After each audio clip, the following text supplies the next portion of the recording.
Hi, my name is Jordan Rainey. I will be performing the DI piece, My Name is Amy by Kendra Campbell. If you are not yet ready, feel free to hit the pause button whenever you'd like. Otherwise, I'll begin in 3, 2, 1. My name is Amy.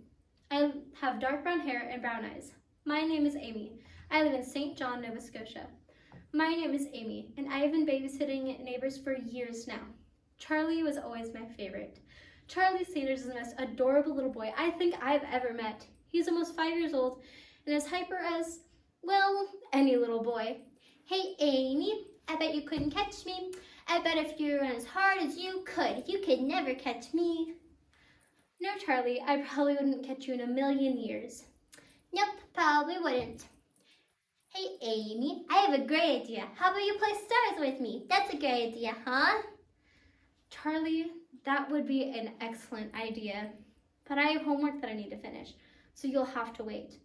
But Amy, I have a purple lightsaber that you can use. You can have that one if you want to. Come on, Amy, please. Let's play outside, Amy, come on. I promise that it won't take long. It's just... Fine, I guess I can wait. Every babysitter's worst nightmare is a child be hurt or go missing. When 4-year-old Charlie goes missing, it's up to Amy to find him. In the middle of the forest, in the dead of winter, it only gets worse as the paramedics and parents arrive. My Name is Amy by Kendra Campbell. The Sanders have a beautiful house just on the edge of the forest. Charlie had a treehouse there that he loved to play on. Hey, Amy, guess who I am way up here? I am Peter Pan, and you are Wendy. What do you think of that, Amy? Huh? I have a great idea. How about I fly out down on my rope, and I'll save you? Okay, Charlie, come and save me. Charlie was always having to save me from something.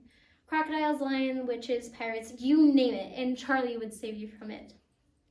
I wish that I could have, I remember everything about that night. It was a cold December Friday, and the snow was just beginning to fall as I arrived at the Sanders house.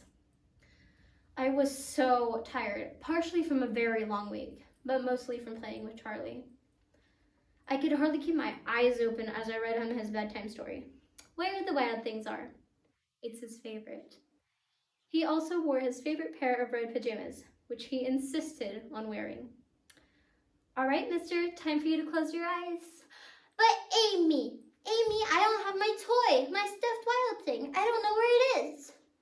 Oh, well, it must be in here somewhere, right? Nope, I checked, remember? Oh yeah, you searched the whole house, I remember. Well, where did you last have it? Where were you? Who were you with? Oh, I was at the pond with Daddy. He was showing me some animals there. Can we go get it, please? No, Charlie. It's too late and way too cold. Look, it's just beginning to snow. You don't want to go out there in the snow, do you? Yes, I do. Yes, I do. I need my stuffed wild thing, Amy. We need to go. Charlie, for the last time, no, we cannot go tonight. You and your dad can go out there tomorrow. You can just tell him in the morning. But no, we just can't tonight. It's way too cold. You just lay your little head down to rest and close your eyes, and you'll be asleep in no time, I promise. Good night, Charlie. After tucking him in, I went to watch some TV. I don't know what happened. I must have fallen asleep. It was warm under the blanket, and I was laying down. And I remember waking up to the feeling of cold wind. Wind? I jerked up and saw that the back door was open. But when I went over to it and called out, nobody was there. So I just closed it. So when I went to go see if Charlie had woken up or if he was cold, but he wasn't there. So I walked around the house calling, Charlie! Charlie, where are you? Charlie, this isn't a hide and seek game. Charlie! I searched the whole house, his room high and low, the bathroom, his parents' bedroom, the kitchen, everywhere that I could think of, but he wasn't anywhere. And then I thought, he must have gone outside. There was no way that I had missed him in that house. But I didn't see any signs of him. That's why I didn't go out there in the first place. I looked, I really did. So I ran. I ran as fast and as hard as I could through those woods, screaming now, Charlie! Charlie, where are you? But I couldn't find him. And then I thought to myself, he wanted to go get his toy. The pond was at the back of the forest, but I didn't know where exactly. And I got more and more disoriented the deeper I went into the woods. So when I finally ran harder and harder, the snow got deeper and deeper, pulling me into it, and the trees scratched my body, and it took me so long to find it.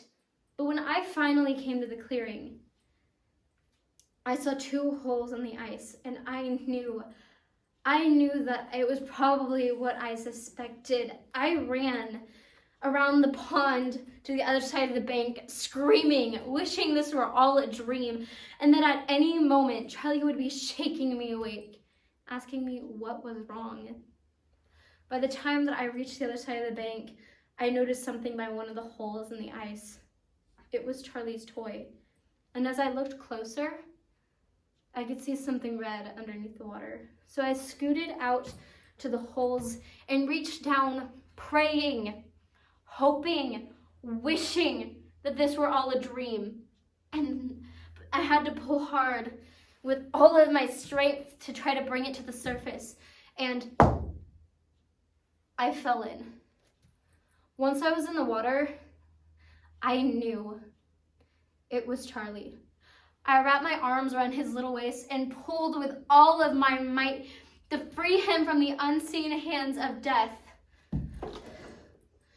Once I was finally out of the water, everything was a blur.